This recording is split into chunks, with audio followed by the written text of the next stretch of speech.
안녕하세요. 광남중학교 2학년 1학기 기말고사 국어 출제 경향을 알아보도록 하겠습니다. 저는 수자국어학원 원장 구동진입니다. 이번 광남중 시험 문법이 매우 어려웠습니다. 학교 선생님도 이미 문법을 어렵게 낼 거다라고 예고했었고, 이전에 기출문제들을 풀어봤자 별 소용이 없을 거라고 아이들에게 얘기했는데, 도대체 무엇이 그렇게 어려운지 실제로 굉장히 어려웠습니다. 그래서 학교에서 큰 논란도 있었다고 하는데, 뭐가 어려웠고 얼마나 어렵게 냈는가 좀 살펴보겠습니다. 일단 선택형 30문항 중에 문법이 16문항이 나왔고 절반 넘게 출제되었습니다.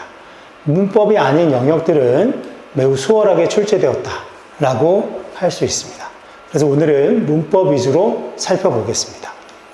자, 교과서보다 학습지를 바탕으로 출제했다.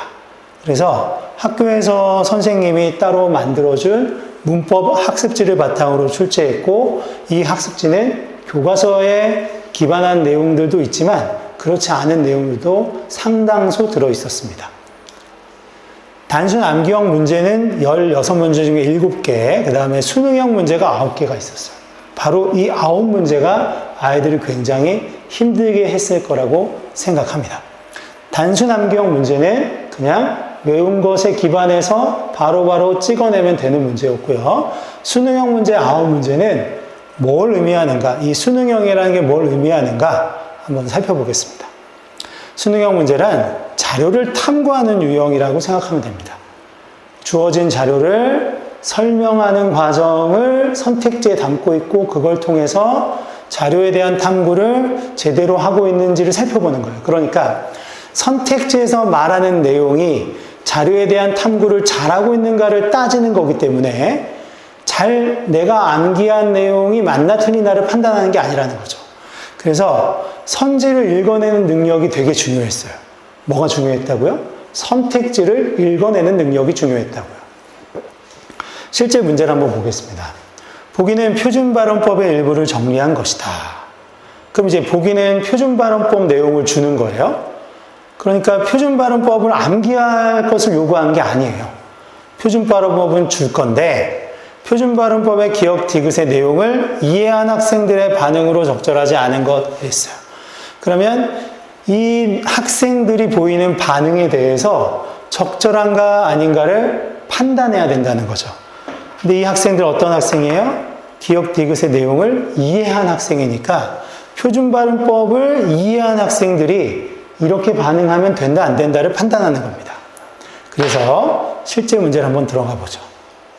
표준발음법 제5항에 대한 설명이고요. 예의는 이중모음으로 발음한다라고 했고, 이거 원칙입니다. 예의는 이중모음으로 발음한다. 그러니까 이중모음은 발음할 때 혀의 위치나 입술 모양이 변하는 거거든요. 따라서 의 이렇게 발음한다가 원칙인데, 두 번째 항 보면 다만 이는 예 이외의 예는 에로도 발음한다 해서 에로도라고 했으니까 허용해 주는 거예요. 그러면 예는 에로도 발음할 수 있고, 예와 리에는 무조건 이중모음으로 발음한다는 뜻이에요. 이렇게 해석할 수 있었어야 되고, 실제로 표준발음법은 아이들이 다 공부했습니다. 학교 시험 준비를 하면서 다 공부했던 내용들이고요. 실제로 이건 새로울 건 없는 내용이었습니다. 이걸 본 학생들이 보인 반응이에요. 1번 선택지가 기억에 따르면 혜택은 혜택과 혜택으로 발음하겠군 했어요. 왜? 이외 예는 에로도 발음하니까.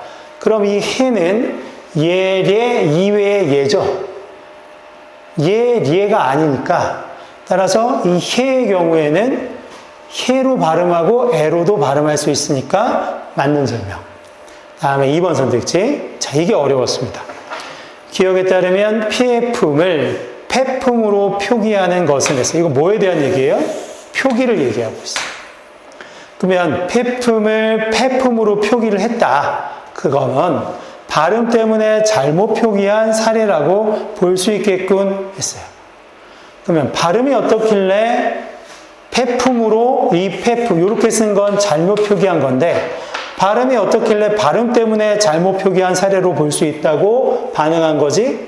그럼 이 폐품의 발음은 이 조항에 따르면 폐품도 되고 폐품도 되는 거죠. 그럼 이 발음을 잘못한 걸 바탕으로 폐품으로 잘못 표기할 수도 있다라고 본다는 거예요. 그래서 이 문제가 되게 까다롭죠. 그래서 아이들이 일단 이 앞에 말부터 이해가 안 되는 거예요. 왜 이걸 왜 이렇게 표기해? 이렇게 반응하다 보니까 되게 어려웠을 수 있었다. 그래서 폐품을 폐품으로 잘못 표기하는 경우는 뭐 때문이냐? 이 발음이 폐로 되기도 하기 때문에 잘못 표기했다라는 뜻인데 어려운 문제였죠. 자, 이렇게 수능형 문제를 푼다는 건 까다롭습니다. 실제로 이 문제와 거의 똑같이 생긴 문제가 올해 중간고사, 1학기 중간고사 고등학교 2학년 시험 문제에 있었어요. 이 지역에. 굉장히 어려운 문제였습니다. 다음은 선택지를 읽고 판단할 때 절차를 어떻게 가져갈 거냐 이 얘기를 하면서 마무리해 보겠습니다. 자, 6번 문제 선택지 3번의 경우를 살펴볼게요. 어떤 의미가 있었나? 자, 선택지 3번 이렇게 생겼습니다. 선생님의 단어 예시 중에 용어는 활용했을 때 표기와 다르게 발음돼요 라고 했어요. 그럼 이거를 읽고 판단을 해야 되는데 맞다 틀리다를 판단할 때 어떻게 해야 되냐? 절차를 밟아야 됩니다. 어떤 절차를 밟는지 보여드릴게요. 자, 먼저 선생님의 단어 예시 중에 용어는 했으니까 단어 예시에서 용어를 찾는 절차가 필요해요. 그럼 선택지 여기서 잘랐어야 되죠. 단어 예시 중에 용어는 해서 단어 예시가 있었어요. 빛, 입, 감, 눈, 엄마, 놀다가 있었고 이 중에 용언이 이거네 라는 지식이 필요했습니다. 그래서 놀다가 용언이었고요. 그 다음 보니까 활용했을 때 라고 했어요. 그러면 저 용언을 활용했을 때 라고 했으니 이제 뭐가 필요해요? 용언 놀다를 활용해야 돼요. 그러니까 지식이 필요했던 거예요. 이걸 중학교 1학년 때 배우는 겁니다. 용언의 활용은 중학교 1학년 때 배웁니다. 그때 이후로 또 까먹고 손 놓고 있었다면 문제가 어려웠겠죠. 그래서 놀다를 활용해 보니까 놀고 놀지 노는 논의가 되는 겁니다. 그 다음은 뭐냐? 표기와 다르게 발음되어요. 그럼 활용했을 때 이 용어는 표기와 발음이 다르게 됐느냐 봤더니 놀다 놀고 놀지 노는 논의는 표기와 똑같이 발음되고 있거든요. 그래서 논의는 논의로 발음되죠. 노는도 노는 다 그래서 표기와 발음이 일치하는 경우여서 이 3번이 틀렸었습니다. 자, 선택지를 잘라내서 절차대로 판단하면서 가는데 이걸 용언이 뭔지 찾고 활용도 해보고 표기와 실제로 발음이 다른지 표기와 발음을 비교하는 절차를 거치지 않은 것. 이 절차를 거치지 않고 풀었다면 틀렸을 수 있고 또 하나 중요한 지점은 1학년 때 배웠던 이런 용언의 활용이라는 개념들이 지속적으로 나오고 있다. 이건 문법이라는 건 결국엔 딱 떼어놓고 이것만 출제할 거가 불가능합니다. 문장 성분을 공부하고 문장의 짜임새를 공부하면 품사가 따라올 수밖에 없어요. 그래서 중학교 1학년 때부터 배웠던 문장 품사에 대해서 다시 정리하고 정돈하고 반복하셔야 됩니다. 자, 마무리하겠습니다. 광남중 2학년 1학기 기말고사 매우 어려웠습니다. 근데 우리가 교훈으로 챙겨야 되는 건 문법 공부는 지속적으로 그리고 반복해서 해야 된다는 점입니다. 이 점 꼭 기억해 주시고 앞으로 남은 2학기 시험 대비 잘 하시기 바랍니다. 감사합니다.